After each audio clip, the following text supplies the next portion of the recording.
Sudah bertahun-tahun kita menjadi warga negara Indonesia. Tentunya kita harus mengetahui apa saja yang menjadi hak dan kewajiban kita. Dua hal tersebut merupakan dua hal yang tidak dapat dipisahkan. Jika ada kewajiban, maka ada hak. Akan tetapi seringkali terjadi ketidakseimbangan di antara keduanya. Kewajiban sudah dipenuhi tetapi tidak mendapatkan haknya dengan baik. Ataupun sebaliknya, kewajiban belum dipenuhi tetapi sudah meminta hak.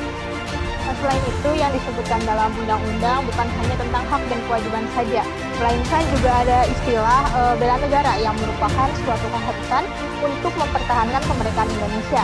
Nah, pertanyaannya, apakah pertahanan secara fisik itu masih relevan dalam kondisi saat ini? Untuk menghindari hal tersebut, caranya dengan memiliki perspektif dan mempunyai perspektif mengenai hak dan kewajiban bela negara. Kemudian di sini ada pandangan mahasiswa mengenai hak dan kewajiban bela negara. Yuk kita simak. Halo semuanya, salam hangat. Perkenalkan, nama aku Ahmad Gading Fadilah, jurusan Ilmu Politik, Fakultas Ilmu Sosial dan Ilmu Politik, Universitas Siliwangi.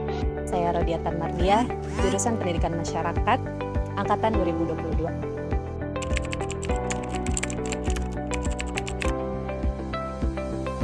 Oke. Hadirnya dari konsep bela negara itu menjadi salah satu bentuk implementasi yang harus dimiliki oleh rakyat ataupun masyarakat yang ada di Indonesia. Nah, ini menjadi salah satu bentuk kesadaran bagi mereka agar bisa mencintai dan juga memahami sepenuhnya tentang Pancasila dan juga konstitusi, yaitu Undang-Undang Dasar Negara Republik Indonesia tahun 1945. Dan pada implementasi dari bela negara itu beragam gitu. Hal yang paling sederhananya adalah melaksanakan upacara bagi mereka yang masih ada di tingkat pendidikan SD, SMP, SMA, dan juga mengetahui asas-asas dari Pancasila dan juga konstitusi. Seperti itu. Bela negara merupakan perundang-undangan yang disusun oleh para petinggi yang dimana tujuannya itu untuk menjaga eksistensi negara tersebut. Seperti itu mungkin.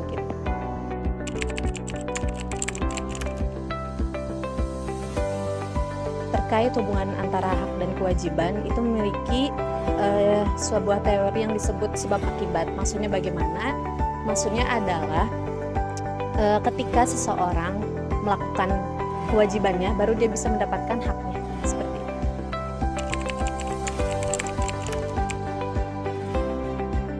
Kalau misalnya kita tanya apakah bela negara menjadi salah satu bentuk kewajiban atau hak, perspektif saya pribadi, hemat saya adalah kewajiban.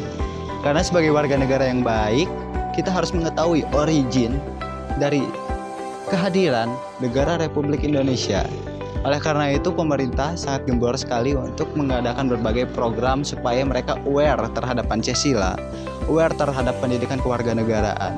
Dan salah satu hal yang paling pentingnya adalah mereka aware terhadap isu-isu yang ada di negara, baik secara historis ataupun yang dinamis yang sekarang terjadi.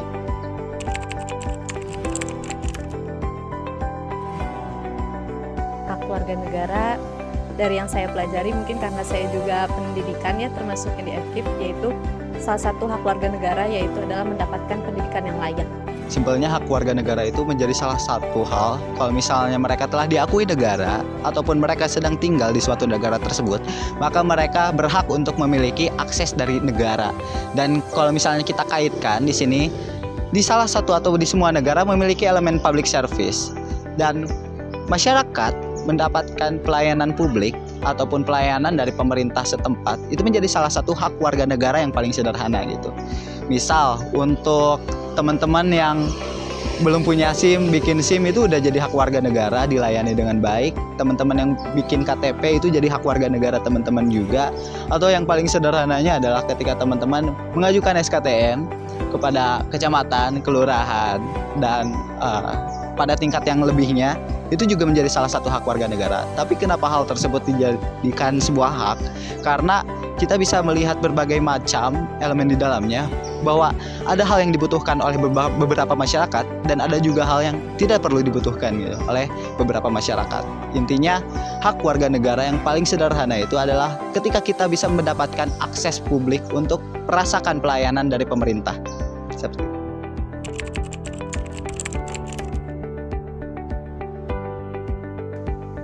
PBN. Oke. Kalau misalnya kita lihat dari aspek kebudayaan Universitas Siliwangi, pada Wangsit Siliwangi itu konklusinya adalah Trigadra Citra Unsil. Dan pada Trigadra itu kita mengiblat pada Tridharma yang salah satunya adalah bentuk pengabdian.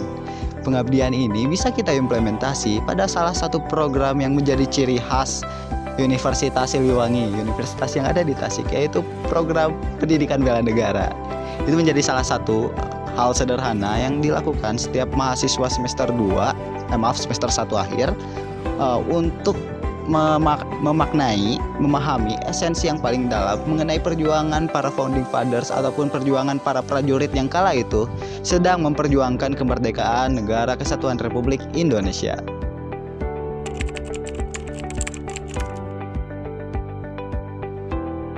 Untuk bela negara di era digital sebenarnya bisa juga dengan kita sebagai warga negara tidak menyebarkan berita-berita hoax di digital di sosial media kayak gitu. Jadi kita menyebarkannya hanya yang memang itu tuh sesuai fakta, tidak berupa hoax atau yang tidak berdasarkan data ataupun fakta yang sudah tervalidasi.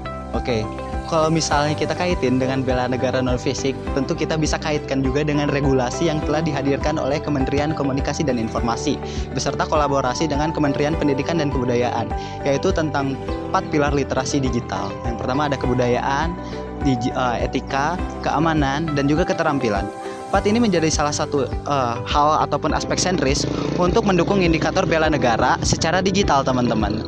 Nah, kalau misalnya kita kaitkan pada contoh nyata ketika aspek etika digital kita paling rendah, ayo kita putar balikan supaya kita upayakan agar mendapatkan etika digital yang terbaik secara global, ataupun pada hal-hal lainnya seperti keterampilan ataupun keamanan dan hal-hal lainnya gitu. Aku harap dengan adanya era digitalisasi ini edukasi ataupun sosialisasi mengenai bela negara itu bisa lebih masif dengan cara memperkenalkan local wisdom ataupun konstitusi ataupun seluruh hal yang berkaitan dengan negara kita. Dan hal yang paling sederhananya yang kita dapat implementasi dan juga impactnya dapat terasa sendiri adalah ketika kita mencoba untuk menggali, memahami secara literatur pemahaman tentang bela negara dan juga literasi tentang asal-usul dari Negara Kesatuan Republik Indonesia. Saya Ahmad Gading Fadilah, terima kasih. Dari beberapa cuplikan wawancara tadi dapat kita ketahui bahwa perspektif mahasiswa mengenai hak dan kewajiban warga negara serta upaya bela negara telah cukup baik. Adapun yang dimaksud dengan hak ialah segala sesuatu yang perlu untuk diperoleh oleh setiap warga negara, sedangkan kewajiban adalah segala sesuatu yang harus dilaksanakan. Dan keduanya memiliki hubungan sebab akibat sehingga harus dikerjakan secara seimbang.